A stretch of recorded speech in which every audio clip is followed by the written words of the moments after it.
Hai, Assalamualaikum adik-adik kelas 3. Pada video kali ini kita akan belajar tema 3, subtema 2, pembelajaran 5, bagian kedua.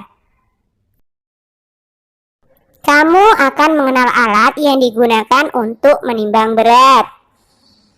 Alat-alat yang biasa digunakan untuk menimbang berat, contohnya adalah timbangan beras, timbangan badan, timbangan kue, timbangan gantung, timbangan warung, dan juga neraca. Pernahkah kamu melihat alat-alat tersebut? Coba diskusikan dengan temanmu. Diskusi tentang kegunaan alat-alat tersebut. Perhatikan satuan yang digunakan dalam timbangan berikut. Apakah satuan berat pada alat tersebut? Coba diskusikan bersama teman-temanmu ya. Perhatikan gambar berikut.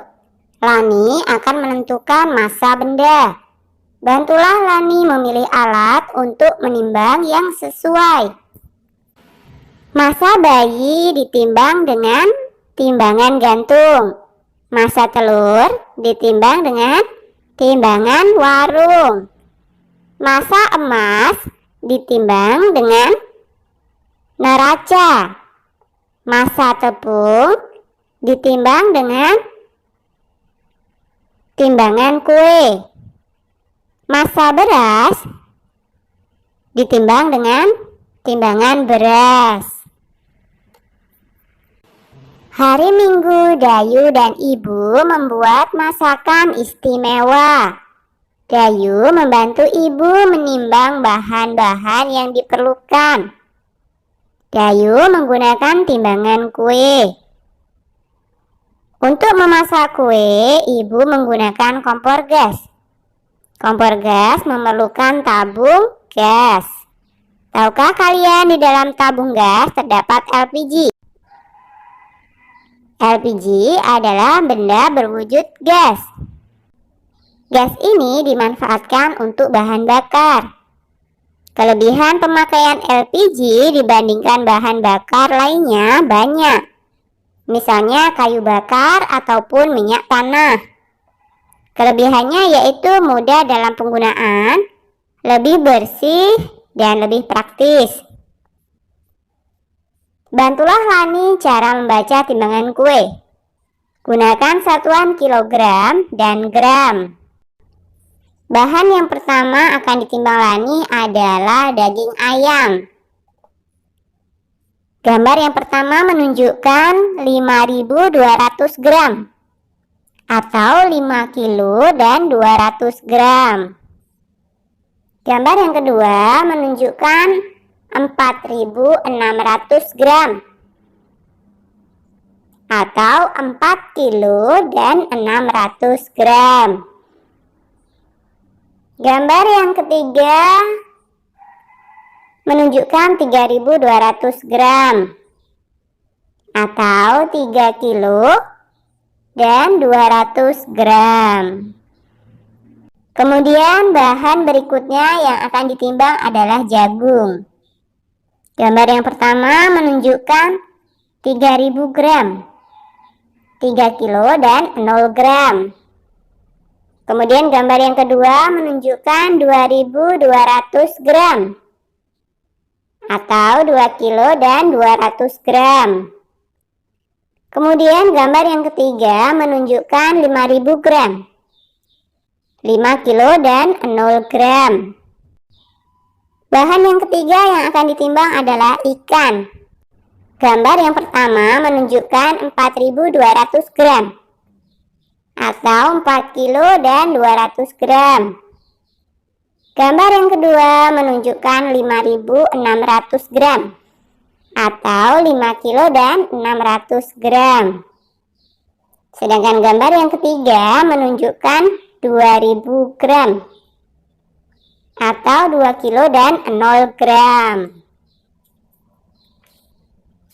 Pernahkah kamu memperhatikan asap yang ada di sekitarmu? Banyak asap di sekitarmu, misalnya asap kendaraan, hasil pembakaran sampah, dan dari sebuah pabrik. Apakah wujud asap itu?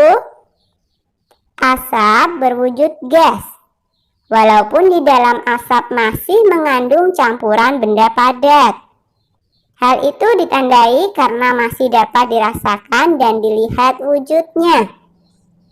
Padatan yang ada di dalam asap berukuran sangat kecil.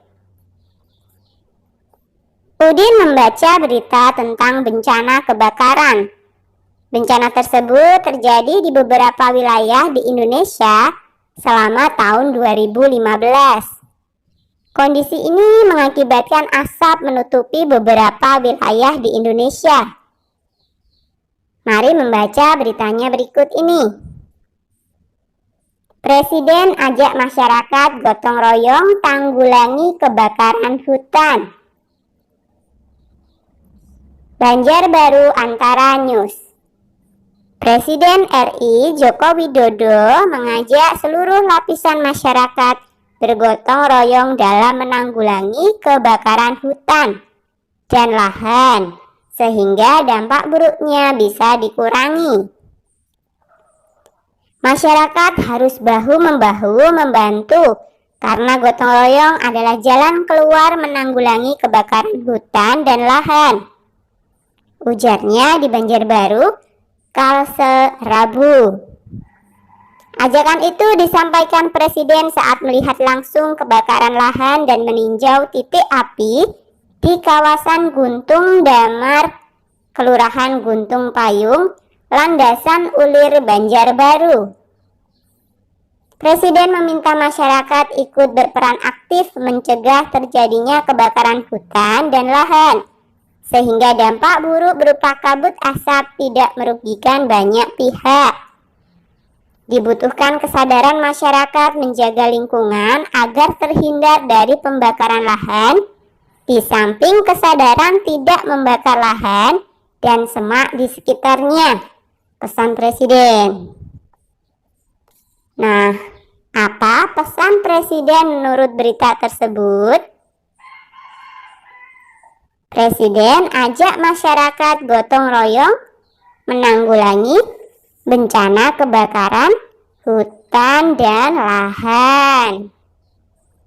Mengapa gotong royong diperlukan untuk menanggulangi kebakaran hutan? Karena dengan gotong royong merupakan jalan keluar dalam menanggulangi kebakaran hutan. Semua pihak termasuk pemerintah pusat, pemerintah daerah, swasta, dan masyarakat harus ikut gotong royong. Apa yang harus dilakukan masyarakat untuk mengurangi kebakaran hutan selain dengan gotong royong? Hal yang dapat dilakukan masyarakat untuk mengurangi kebakaran hutan adalah dengan meninggalkan teknik pembukaan lahan dengan cara membakar. Selain itu, masyarakat juga perlu berhenti membeli produk dari lahan-lahan yang terbukti dibuka dengan cara dibakar. Adapun cara lainnya adalah memberi sanksi yang tegas kepada para pelaku pembakaran hutan yang telah terbukti. Coba tuliskan pengalamanmu dalam bergotong royong. Pengalamanku sangat menyenangkan. Saat kerja bakti di sekolahan, aku dan teman-teman bergotong royong membersihkan lingkungan sekolah dan kelas. Kita sangat senang dari sekolahan mengadakan kegiatan kebersihan, sehingga membuat kita lebih bersih dan sehat. Juga peduli akan lingkungan yang sehat. Ini hanya contoh pengalaman ya. Kalian tentunya punya pengalaman sendiri. Nah, sekarang apa pendapatmu tentang pernyataan berikut? Berikan tanda centang di kolom yang tersedia. 1. Membersihkan kelas bersama merupakan contoh gotong royong. Setuju ya? Setuju. Kemudian gotong royong adalah ciri khas bangsa Indonesia. Tentu saja setuju. Kegiatan gotong royong hanya dapat dilakukan di lingkungan rumah.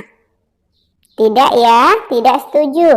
Karena kegiatan gotong royong juga bisa dilakukan di sekolah, dan juga di lingkungan masyarakat. Gotong royong membuat pekerjaan yang sulit menjadi mudah. Setuju. Kegiatan gotong royong harus dilakukan dengan ikhlas. Setuju. Gotong royong akan mempererat tali persaudaraan. Tentu saja setuju. Kemudian, tidak turut serta bergotong royong karena jumlah orang yang ikut gotong royong sudah banyak. Tidak setuju ya. Kemudian, kebiasaan gotong royong mulai berkurang, khususnya di kota besar. Setuju. Kita harus melestarikan kegiatan gotong royong. Setuju. Kemudian yang terakhir, contoh kegiatan gotong royong di kelas adalah mengerjakan soal ujian bersama-sama. Tidak setuju ya, tentu saja tidak boleh. Oke, sampai di sini dulu video kali ini ya. Sampai jumpa di video berikutnya.